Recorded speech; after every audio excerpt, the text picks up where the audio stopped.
Hey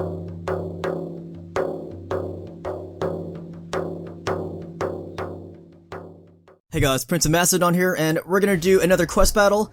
We're gonna complete Folkmar the Grimm's quest battles here by doing the Jade Griffon. So you can read the description there, you might want to pause it. The video footage is gonna be live, and the commentary here is gonna be added afterwards. So, I'm already speaking, I already know what happens in this battle. And I'm gonna show you what I did to fight this battle. This will be my second attempt. So I am Folkmar, and I do have the support of Aben as my badass witch hunter right there. And we're taking on Otto von Drake. Or is that Otto von Drake? I don't know. Sons of Sigmar, to me! Out there in that fen is a heretic, holding the Jade Griffon to his chest like the grubby thief he is.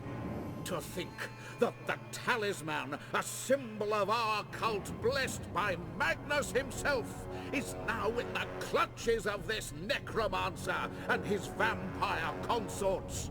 No, I say again, no! Hunt down this filth, purge this place, and strike down any who dare to rise again. By the comet, that is my decree! I think that's it. Now, this army composition is very similar to the Folkmar army composition in the other quest battle for Folkmar. So, not many adjustments need to be made here. Now, in my first attempt, I fought on the left of that pit right there. So, that didn't go too well, so I decided to fight to the right of that pit. And I'm gonna form my troops closer over there. This is not gonna be my end position, I'm gonna move up, but I'm going to use my spear infantry to form the front ranks of my troops, of my army. And I'm gonna put my flagellants and my swords and great swords in the back line. And I'm gonna use my Empire Knights as a mobile reserve force. And I'm going to put my artillery pieces in the middle, in between my spearmen and in my sword line. And I'll keep my special characters nearby for morale. Purge the undead, that's what they say. So I'm gonna move up my army here, and I'm gonna use that pit to anchor my left flank. Now, you see those visible enemy units, those are cav units. So what I want to do, I want to get my artillery close enough where I can start shooting at them. And at the same time, I'm going to start forming my guys into battle array. And I want to form a nice line with my spears to absorb the enemy. Especially his superior amount of cav. Because on this difficulty, I always say this, but the AI buffs are incredibly insane. You can fight a favorable, like normally, say 2 or 3 on 1 situation, and you can still lose that. That's how hard Legendary is. It's pretty tough. And the problem with playing on Legendary, it doesn't... I think it takes away a lot of your initiative, in my opinion. Because when you're playing like a regular multiplayer battle, you might have a lot of second thoughts, a lot of doubts about engaging an enemy. Just because in Legendary level, you start to feel that, you know, I'm going to be extremely cautious before engaging. At least that's what I think. Ready ammunition. So I'm going to put my one gunpowder unit in the front rank there. I think in the other quest battle you had more gunpowder units than crossbows. Here it's reversed. You now have more crossbows than gunpowder units. But I'm going to get my artillery closer. I want to start shooting at his cav that's coming down. And I'm going to reform my gunpowder closer to the center of my spear line. Alright, so now I'm going to start targeting his black knights there. You know, soften them up before they get engaged in my army. Because those guys are freaking insane on Legendary. You can corner them, you can hammer them 2 on 1, you're still going to lose to them. So here I am, getting some pretty good shots around them. I've killed one Black Knight unit in that squad. There's some more nearby damage, not sure if it's actually hurting it though. but sure is close.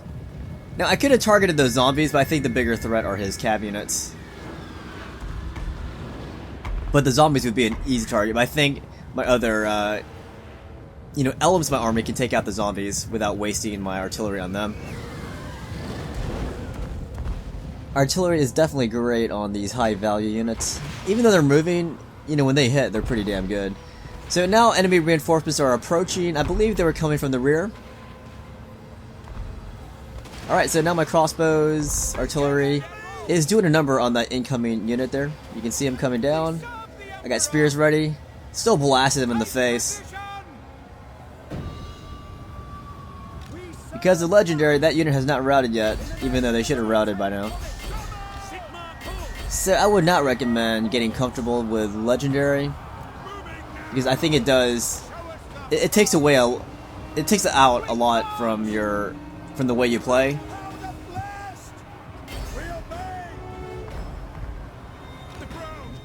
Like, there's a lot of times where in a multiplayer battle it would be a fair one-on-one situation and you could actually win it.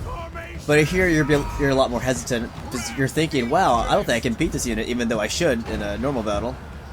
So I just think legendary really screws up your focus, and it's not a good thing to be playing if you're a multiplayer player, because yeah, these are not the same, like, physics almost, or the same stats that you'll encounter in multiplayer. So you see those units surrounded right there? Yeah, they're gonna kill my units on the right there. So I will first target a lot of the infantry coming. I gave up on the cav because they're attacking my units up close. I could actually hurt my own guys.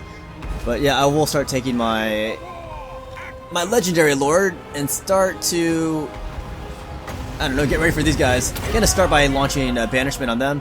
And I'm gonna swing him towards my right here, where the black knights are. Man, those cav units are tearing me up. But I'm gonna hope Folkmar can help turn the tide, or at least bolster the morale a little bit longer, so that they don't fold immediately. But my front line of spearmen are holding out for the meanwhile. And I still have a very pretty strong reserve force of flagellants, swordsmen, and greatswords. So I'm pretty happy with the way the battle's going at the moment.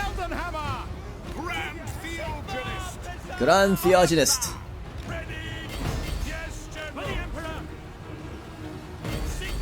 Like, my ideal situation was to hold them down with my spearmen, and then use my victorious cav on the right and just hammer and anvil them. But unfortunately, his few amount of troops were able to destroy my elements on the right, and I'm gonna lose a lot of my cav here. So now I have to use my commander to hammer and anvil strike, which is not really the best idea.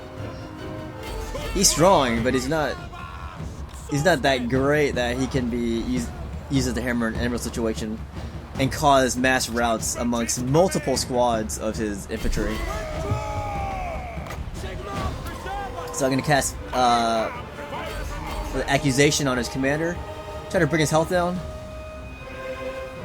When in doubt, just try to go for his commander, try to kill him. But you gotta be safe too. If you lose your commander, then that's gonna backfire really fast on you. Oh. This is the, what are they called? Some kind of Grand Soul Bombardment or something.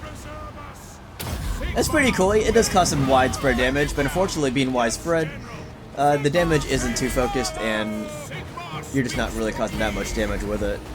It's just more about causing widespread damage, even though it's really light.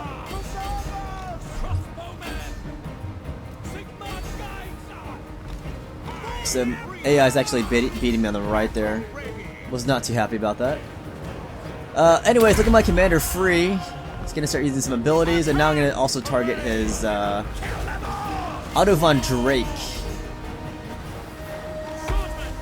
Otto von Drake started from the back, and now he's there. That's right. I'm rapping, guys. Yeah. So that cav is destroying me on the right.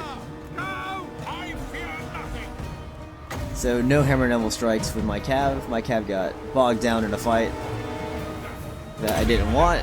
I mean, I wanted them to fight, but not like that. I wanted them to have a more decisive impact on the game. Just like Alexander's companion cav. So, but I've got a lot of units in the back. Some of them came back from routing, the others have not been activated just yet. Well, I guess they have taken a lot of damage already, so which means they were active already. But they're still very much alive, and he still has a crap load of infantry. But I'm gonna try to take out his commander, make it easier on my guys. Might cause his troops to crumble, maybe. But basically, no good can happen for him if he loses his commander. And conversely, I don't want to lose my commander, and my health is pretty damn low too. But I got a nice charge in right there, and that actually ran his butt over his enemy commander. His enemy commander is dead. No more auto. No auto resurrects. None of that. He's dead. So I'm going to start doing some more hammer and Neville strikes with Folkmar there. But I got a crap load of units. A lot of them aren't, you know, the best units, but it's numbers. And what I want to do, since I killed his commander, is outlast him and let him crumble, let his morale work in my favor.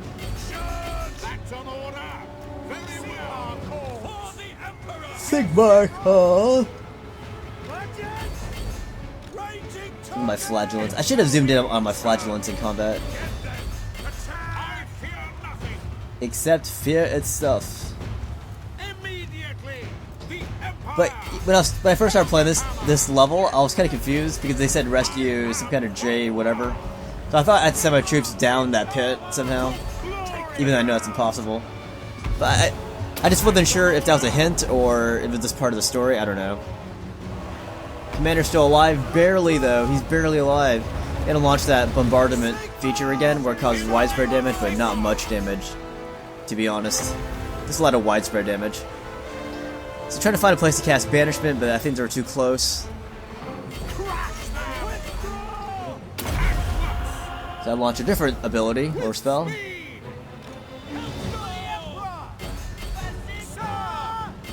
Blood for the blood gods. So now a lot of his guys are starting to break, crumble, or yeah, they're crumbled. And it says victory is in our grasp. They're very lucky to have beaten this level on the second attempt. It should be any. There you go. Boom, Pyrrhic victory. Pretty sweet stuff though. I'm glad they added more quest battles.